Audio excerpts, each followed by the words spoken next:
ခဏလေးကျွန်တော်အမေအခန်းထဲမှာဘာလုပ်နေလဲမသိဘူးတစ်ချက်တော့ကြည့်လိုက်အမေဘာလုပ် စားလုံးနေ ဘလို့လဲပြောတာဓာတ်စာတင်ရတယ်ခံစားချက် မပြောဟေးအသက်ကြီးမှစားလုံးနေရတယ် ဟာမင်းကလည်းဓာတ်စာလွယ်ပါတယ်မင်းကဘာခက်ဟုတ်တယ်မဟုတ်ဘာဒီပြောနေမှမသိဘူးတော့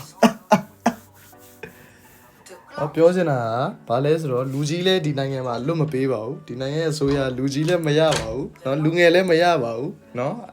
ယူချင်အောင်ဆောင်လည်းမရပါဘူးเนาะဒီနိုင်ငံကလွတ်မပေးပါဘူးเนาะဒီမှာကြည့်ပါဒီဘာဒီရေးရမှန်းလည်းမသိပါဘူးဒီမှာကြည့်ဒီလိုလေးတင်နေရပါတယ်เนาะလူကြီးကွန်ပျူတာမကင်တက်လေဒီနိုင်ငံကကင်တက်အောင်သင်ပေးသွားပါတယ်เนาะဒီမှာကြည့်ကျွန်တော်အမေရေးရတဲ့ note တွေကိုလည်း show လက်เนาะ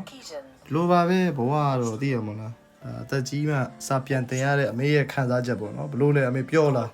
ဒီနိုင်ငံနေရတာဘာသာစကားတစ်ခုတည်းနဲ့ ရန်ဝမ်းနေတယ်ရန်ဝမ်းနေတယ် ရမ်းဝမ်းနေ